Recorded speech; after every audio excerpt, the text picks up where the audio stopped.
Hello students, till yesterday I have rightly discussed the first important element, that is so called as the various types of economic systems. Those are capitalism, communism as well as the mixed economy. And today let me have discussion on economic conditions. So these are the economic conditions which are going to be covered. Let us go through one by one. So ನಿನ್ನೆವರೆಗೂ ನಾವೇನು ಮಾಡಿದೀವಿ ಅಂತಂದರೆ ವಿವಿಧ ರೀತಿಯಾಗಿರ್ತಕ್ಕಂತಹ ಆರ್ಥಿಕ ವ್ಯವಸ್ಥೆಗಳನ್ನು ಅಧ್ಯಯನ ಮಾಡಿದ್ವಿ. ಆ ಆರ್ಥಿಕ ವ್ಯವಸ್ಥೆಗಳಲ್ಲಿ ಮೂರು ರೀತಿಯಾಗಿರ್ತಕ್ಕಂಥ ವ್ಯವಸ್ಥೆಗಳನ್ನು ನೀವು ಅಧ್ಯಯನ ಮಾಡಿದ್ರಿ. ಮೊದಲನೇದು ಯಾವುದು ಅಂತಂದರೆ ಬಂಡವಾಳಶಾಹಿ, ಎರಡನೇದು ಯಾವುದು ಅಂತಂದರೆ ಸಮಾಜವಾದ, ಮೂರನೇದು ಯಾವುದು ಅಂತಂದರೆ ಸಮ್ಮಿಶ್ರ ಅರ್ಥವ್ಯವಸ್ಥೆ ಅಂತೇಳಿ ಕರಿತೀವಿ. ಸೊ ಇವತ್ತು ನಾವೇನು ಮಾಡೋಣ ಅಂತಂದರೆ ಎರಡನೇ ಇಂಪಾರ್ಟೆಂಟು ಎಲಿಮೆಂಟ್ ಅದು ಯಾವುದು ಅಂತಂದರೆ ಆರ್ಥಿಕ ಸ್ಥಿತಿಗತಿಗಳು ಅಂತ ಕರಿತೇವೆ. ಸೊ ಆರ್ಥಿಕ ಸ್ಥಿತಿಗತಿಗಳು ಅಂತಂದರೆ ಯಾವುವು? ಒಂದು ಅರ್ಥವ್ಯವಸ್ಥೆ ಅವಲಂಬನೆ ಆಗಿರ್ತಕ್ಕಂಥ ಎಲ್ಲ ಸ್ಥಿತಿಗತಿಗಳು ಯಾವುವು ಅಂತಂದರೆ ಇವೆಲ್ಲ ಕೂಡ ನಾವು ಹೇಳ್ಬೋದು. ಸೊ ಅದರಲ್ಲಿ ಮೊದಲೇ ಬರ್ತಕ್ಕಂಥದ್ದು ಯಾವುದು ಅಂತಂದರೆ ಅಗ್ರಿಕಲ್ಚರ್. ಸೊ ಅಗ್ರಿಕಲ್ಚರ್ನ ಕನ್ನಡದಲ್ಲಿ ಕರಿತೀವಿ ಅಂತಂದರೆ ಕೃಷಿ ಅಥವಾ ವ್ಯವಸಾಯ ಅಂತೇಳಿ ಕರಿತೀವಿ. ಸೊ ನಮಗೆಲ್ಲರಿಗೂ ಕೂಡ ಗೊತ್ತು, ನಮ್ಮ ಭಾರತ ದೇಶ ಒಂದು ಕೃಷಿ ಪ್ರಧಾನವಾಗಿರ್ತಕ್ಕಂಥ ಒಂದು ದೇಶ. 75%ಕ್ಕಿಂತಲೂ ಹೆಚ್ಚು ಜನ ಏನು ಮಾಡ್ತಾರೆ ಅಂತಂದರೆ ಕೃಷಿಯನ್ನೇ ತಮ್ಮ ಉಪಕಸಬನ್ನಾಗಿ ಆಯ್ಕೆಯನ್ನು ಮಾಡ್ಕೋತಾರೆ. ಅಷ್ಟೇ ಅಲ್ಲದೆ ಜೀವನಾವಶ್ಯಕ್ಕಾಗಿ ಅದರ ಮೇಲೆ ಏನಾಗಿದ್ದಾರೆ ಅಂತಂದರೆ ಅವಲಂಬನೆ ಆಗಿರುವುದನ್ನು ಕೂಡ ನಾವೇನು ಮಾಡ್ತೇವೆ, ನೋಡ್ತೇವೆ. ಸೊ ಕೃಷಿ ಅನ್ನುವಂಥದ್ದು ಏನು ಅಂತಂದರೆ ಒಂದು ಕೈಗಾರಿಕೆ ಬೇಕಾಗಿರ್ತಕ್ಕಂತಹ ಮೂಲಭೂತ ಕಚ್ಚಾ ವಸ್ತುಗಳನ್ನು ಕೊಡಮಾಡ್ತಕ್ಕಂತಹ ಒಂದು ವಲಯ ಅಂತ ಕರಿತೇವೆ. ಸೊ ಅದಕ್ಕೆ ಕೃಷಿ ಅಂತಕ್ಕಂಥದ ಮೇಲೆ ಏನಾಗ್ತದೆ ಅಂತಂದರೆ ಇನ್ನುಳಿದಂಥ ಎಲ್ಲ ವ್ಯವಸ್ಥೆಗಳು ಕೂಡ ಅವಲಂಬನೆ ಆಗಿರೋದನ್ನು ನೋಡ್ತೇವೆ. ಸೊ ಅಷ್ಟರ ಮಟ್ಟಿಗೆ ಮೂಲಭೂತ ಅವಶ್ಯಕತೆಗಳನ್ನು ಮತ್ತು ಮೂಲಭೂತ ಕಚ್ಚಾ ವಸ್ತುಗಳನ್ನು ಕೈಗಾರಿಕೆಗಳಿಗೆ ಕೊಡಮಾಡೋದು ಯಾವುದು ಅಂತಂದರೆ ಅದು ಕೃಷಿ ಮಾತ್ರ. ಸೊ ಈಗ ನಾವು ಇವತ್ತಿನ ಒಂದು ಭಾರತದ ಆರ್ಥಿಕ ಬೆಳವಣಿಗೆಯನ್ನು ನೋಡಿದಾಗ ಸೊ ಅಲ್ಲಿ ಆಗ್ತಕ್ಕಂಥ ಉತ್ಪಾದನೆ ಬಹುಪಾಲು ಶೇರನ್ನು ಏನು ಮಾಡ್ತದೆ ಅಂತಂದರೆ ಕೃಷಿ ಅನ್ನುವಂಥದ್ದು ಕೊಡಮಾಡ್ತದೆ ಅಂತಕ್ಕಂಥ ಅಂಶವನ್ನು ನಾವೇನು ಮಾಡ್ಬೋದು, ಬಹಳ ಸ್ಪಷ್ಟವಾಗಿ ಹೇಳ್ಬೋದು. So speaking about the agriculture, as we know that India is well known for its agriculture. Why? Because from Indians' point of view, agriculture is the backbone of India. And if you see, more than 75% of the people have rightly dependent on agriculture for their livelihood. And this agriculture is going to provide the basic raw materials, the basic inputs to the various types of industries. That is why if you consider the total production which is going to be achieved by the country like India, the majority of the portion has been contributed by agriculture only. That is why agriculture is the first important economic conditions in our country.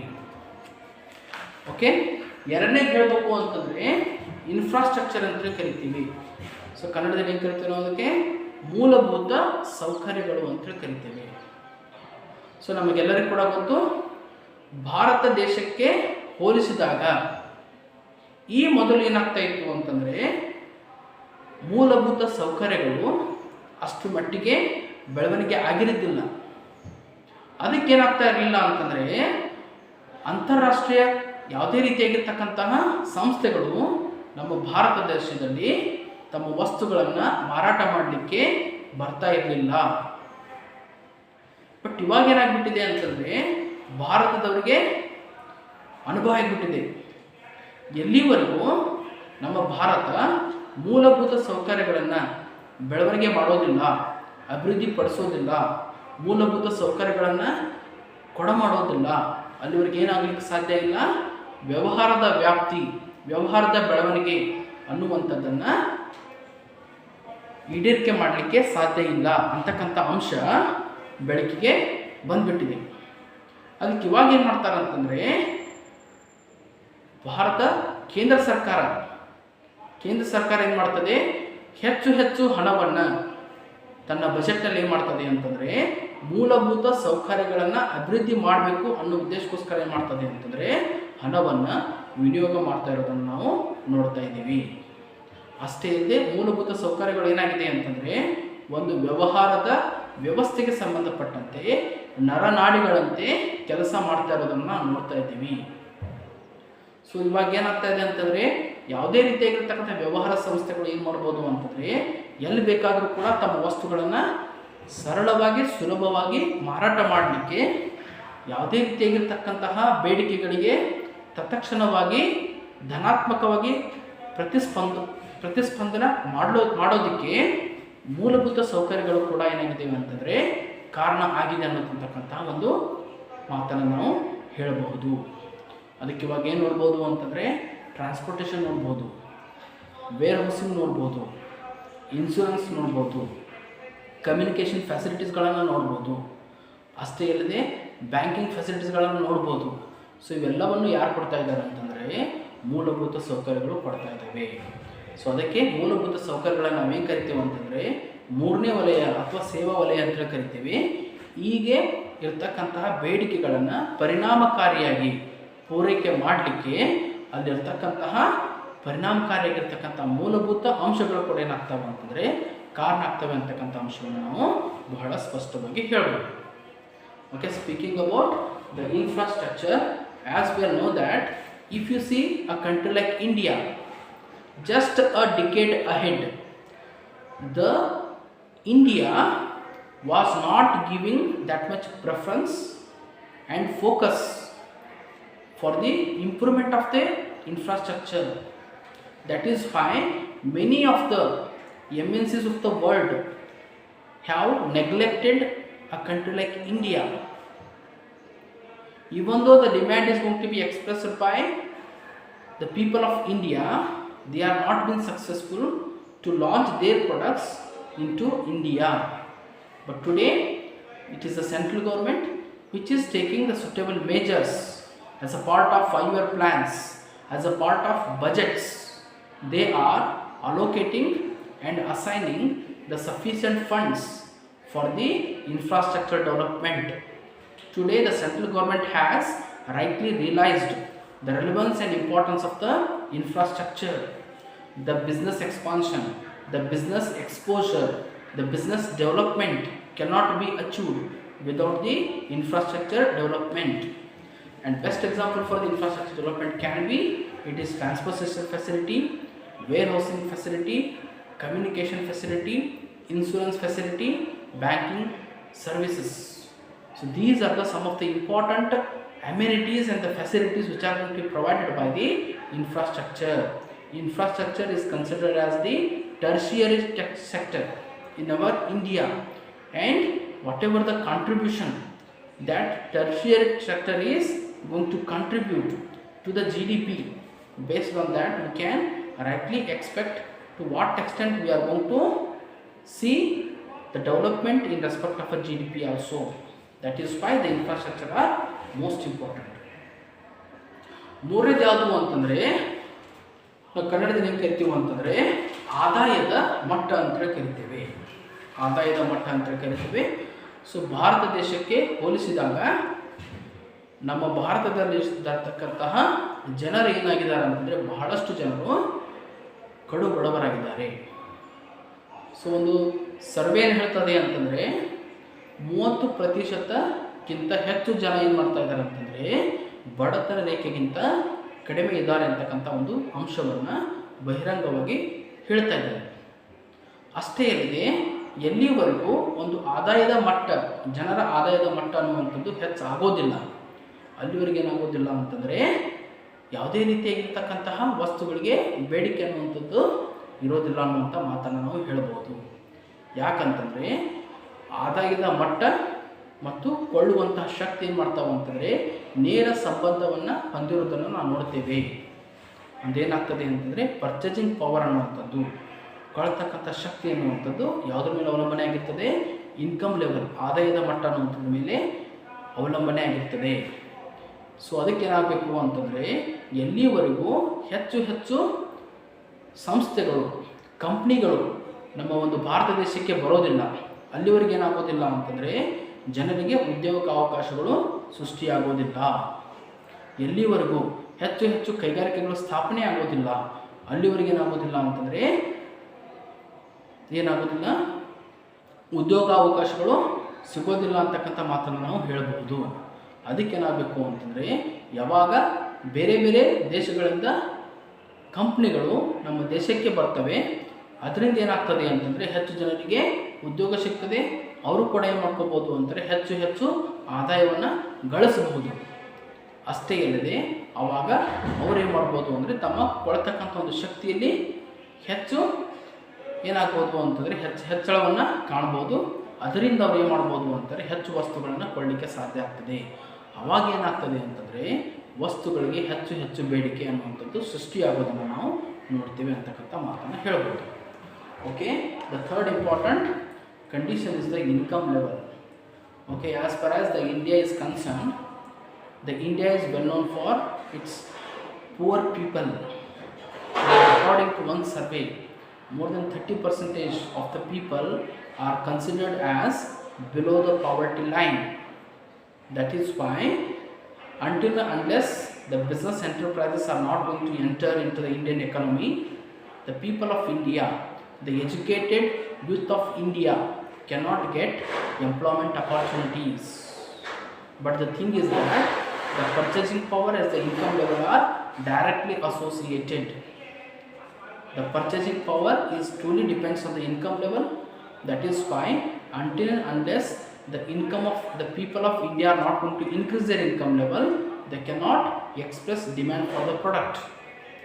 That is why when the companies are going to enter into the Indian economy, more job opportunities, more employment opportunities are going to be created in favor of the Indian youth, and likely they will start earning slowly, and likely their purchasing power is going to be improved.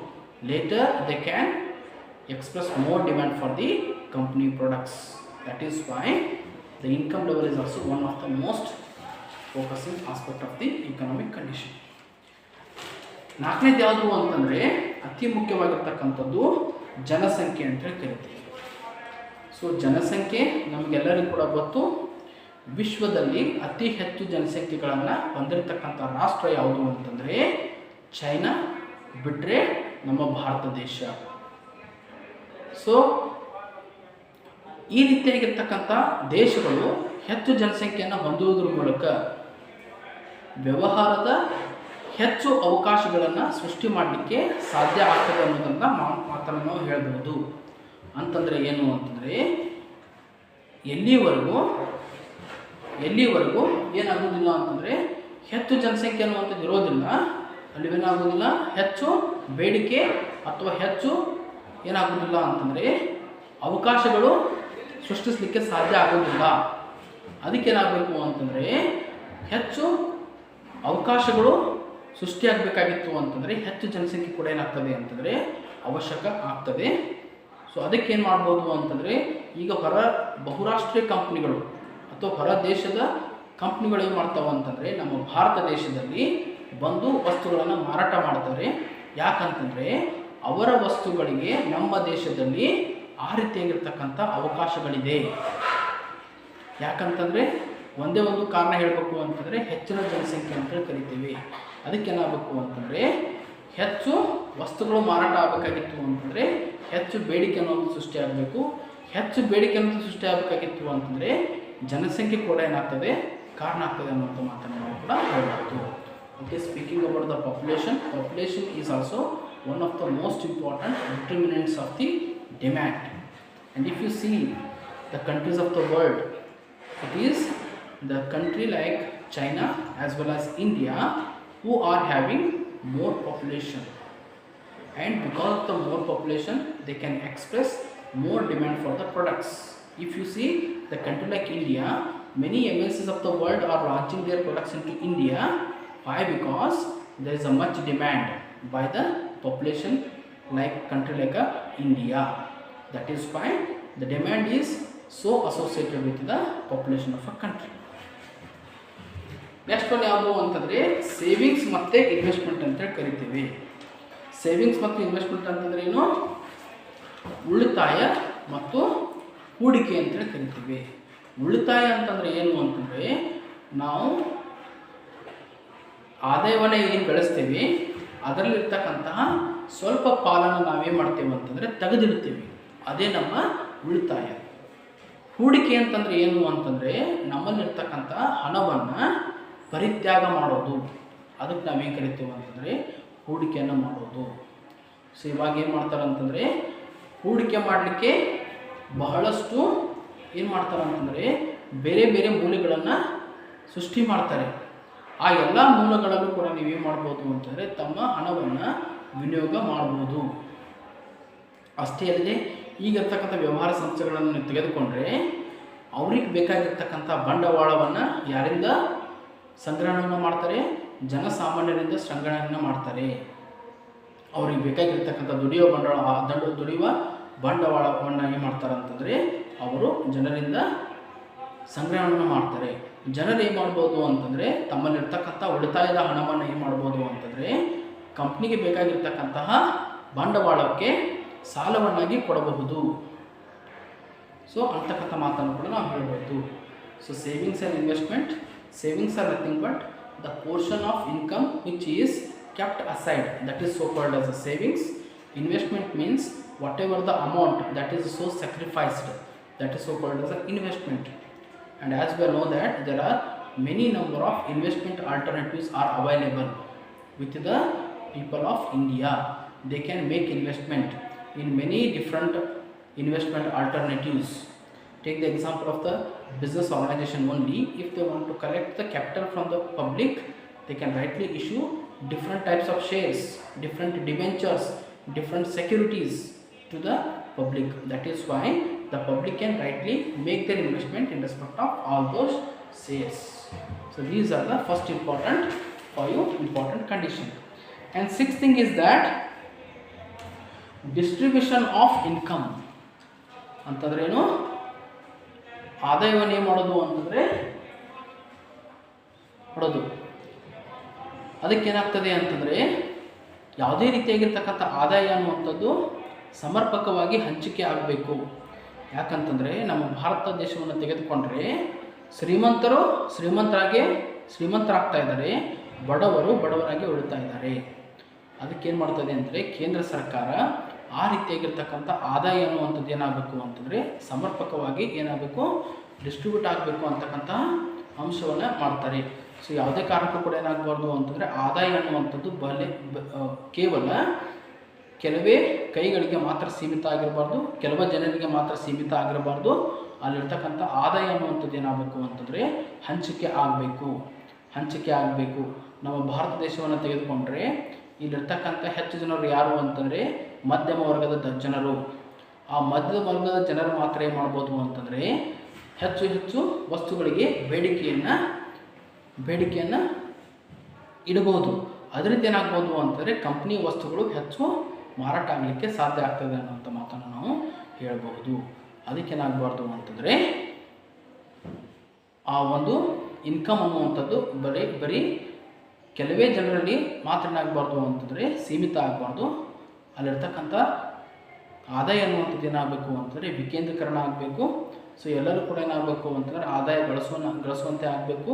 ಆ ಗಳಿಸುವಂತೆ ಆದಾಗ ಮಾತ್ರ ಏನಾಗ್ತದೆ ಅಂತಂದರೆ ವಸ್ತುಗಳಿಗೆ ಹೆಚ್ಚು ಬೇಡಿಕೆ ಅನ್ನುವಂಥದ್ದು ಇರಲಿಕ್ಕೆ ಸಾಧ್ಯ ಆಗ್ತದೆ ಅನ್ನೋದನ್ನು ನಾವು ಹೇಳ್ಬೋದು. Okay, speaking about the distribution of income is most important. Why? Because take an example of India itself. The rich people are remained as rich only, and poor people have remained poor only. That is why the income should not be concentrated only in few hands. That income must be dispersed and diverted among all the people. That is why until unless the business opportunities are there, the people cannot earn that much of an income, and until they are going to earn the income, their income level cannot be increased. That is why without business opportunities there cannot be increase in the income level. That is why it is only because of the business by which we can diverse and disperse the income among all the people of India. For that the business is most important. And next thing is that economic reforms ಅಂತ ಕರಿತೀವಿ, ಅಂದರೆ ಆರ್ಥಿಕ ಸುಧಾರಣೆಗಳು ಅಂತ ಕರಿತೀವಿ. So ಆರ್ಥಿಕ ಸುಧಾರಣೆಗಳು ಒಂದು ದೇಶಕ್ಕೆ ಬಹಳ ಮುಖ್ಯವಾಗಿರ್ತಕ್ಕಂಥವು. ನಮ್ಮ ದೇಶವನ್ನು ತೆಗೆದುಕೊಂಡಾಗ ಕೇಂದ್ರ ಸರ್ಕಾರದವರು ಏನು ಮಾಡಿದರು ಅಂತಂದರೆ LPG ಅಂತಕ್ಕಂಥ ಒಂದು ಪರಿಕಲ್ಪನೆಯನ್ನು ಬೆಳಕಿಗೆ ತಂದರು. LPG ಅಂತಂದರೆ ಏನು ರೀ? ಲಿಬರಲೈಜೇಷನ್, ಪ್ರೈವೇಟೈಜೇಷನ್ ಮತ್ತು ಗ್ಲೋಬಲೈಜೇಷನ್ ಅಂತೇಳಿ ಕರಿತೀವಿ. ಉದಾರೀಕರಣ, ಖಾಸಗೀಕರಣ ಮತ್ತು ಜಾಗತೀಕರಣ ಅಂತೇಳಿ ಕರಿತೀವಿ. ಸೊ ಉದಾರೀಕರಣ ಅಂತಂದರೆ ಏನು? ಉದಾರೀಕರಣ ಅಂತಂದರೆ ಏನು? ಯಾವುದೇ ರೀತಿಯಾಗಿರ್ತಕ್ಕಂಥ ನೀವು ವ್ಯವಹಾರವನ್ನು ನಡೆಸ್ಕೊಂಡು ಹೋಗ್ತಾ ಇದ್ದರೆ ಅದರ ಸಂಬಂಧಪಟ್ಟಂತೆ ಯಾವುದೇ ನಿಬಂಧನೆಗಳನ್ನು ಹೇರಿದ್ರು ಅಂತಂದರೆ ಆ ಎಲ್ಲ ನಿರ್ಬಂಧಗಳನ್ನು ಏನು ಮಾಡೋದು ಅಂತಂದರೆ ಕಡಿಮೆ ಮಾಡೋದು ಮತ್ತು ತೆಗೆದುಹಾಕೋದಕ್ಕೆ ನಾವೇನು ಕರಿತೀವಿ ಅಂತಂದರೆ ಉದಾರೀಕರಣ ಅಂತೇಳಿ ಕರಿತೀವಿ. ಖಾಸಗೀಕರಣ ಅಂತಂದರೆ ಏನು ಅಂತಂದರೆ ಖಾಸಗಿ ವಲಯದಲ್ಲಿರ್ತಕ್ಕಂತಹ ಬೇರೆ ಬೇರೆ ವ್ಯವಹಾರ ಸಂಸ್ಥೆಗಳು ಏನು ಮಾಡಬೇಕು ಅಂತಂದರೆ ಹೆಚ್ಚು ಹೆಚ್ಚು ಸೌಲಭ್ಯಗಳನ್ನು ಕಲ್ಪಿಸಬೇಕು. ಹೆಚ್ಚು ಹೆಚ್ಚು ಸೌಲಭ್ಯಗಳನ್ನು ಕಲಿಸಿದಾಗ ಮಾತ್ರ ಏನಾಗ್ತದೆ ಅಂತಂದರೆ ವ್ಯವಹಾರದ ಒಂದು ಪ್ರಗತಿ ಮತ್ತು ಬೆಳವಣಿಗೆ ಆಗಲಿಕ್ಕೆ ಸಾಧ್ಯ ಆಗ್ತದೆ.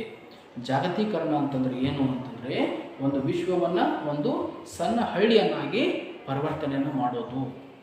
ಅಷ್ಟೇ ಅಲ್ಲದೆ ಬೇರೆ ದೇಶದವರು ಏನಾಗ್ಬೋದು ಅಂತಾರೆ ನಮ್ಮ ದೇಶದ ಮಾರುಕಟ್ಟೆಗೆ ಸುಲಭವಾಗಿ ಪ್ರವೇಶ ಮಾಡುವಂತೆ ಮಾಡೋದು.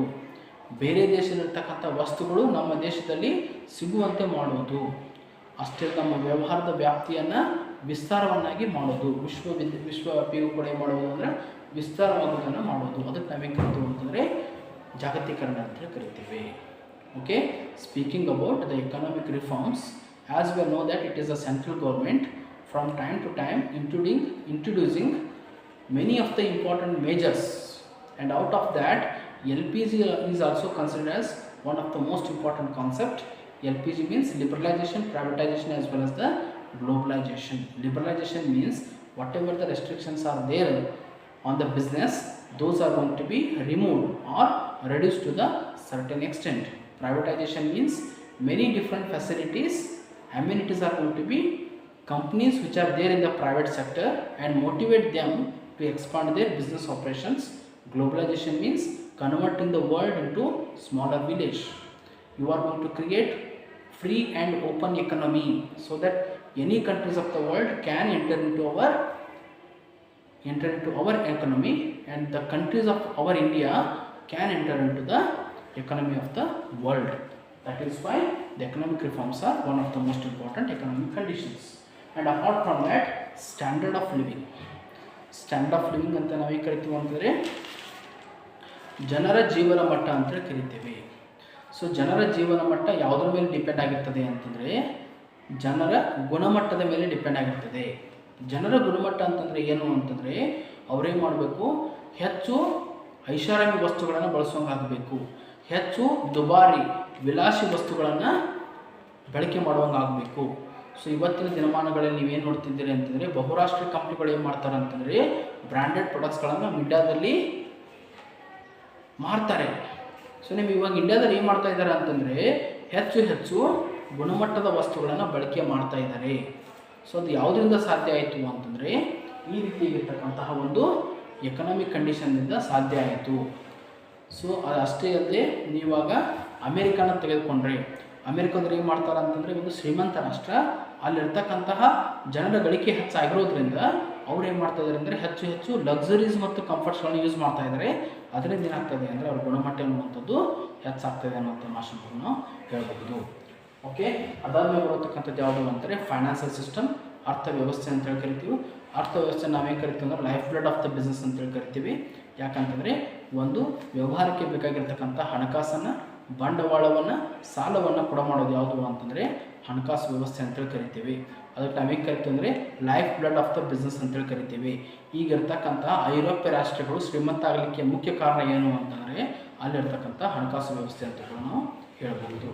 ಸೊ ಕೊನೆಯದಾಗಿ ಬರ್ತಕ್ಕಂಥದ್ದು ಯಾವುದು ಅಂತಂದರೆ ಲೆವೆಲ್ ಆಫ್ ಎಕನಾಮಿಕ್ ಡೆವಲಪ್ಮೆಂಟ್, ಆರ್ಥಿಕ ಬೆಳವಣಿಗೆ ಅಂತೇಳಿ ಕರಿತೀವಿ, ಆರ್ಥಿಕ ಬೆಳವಣಿಗೆ ಮಟ್ಟ ಅಂತೇಳಿ ಕರಿತೀವಿ.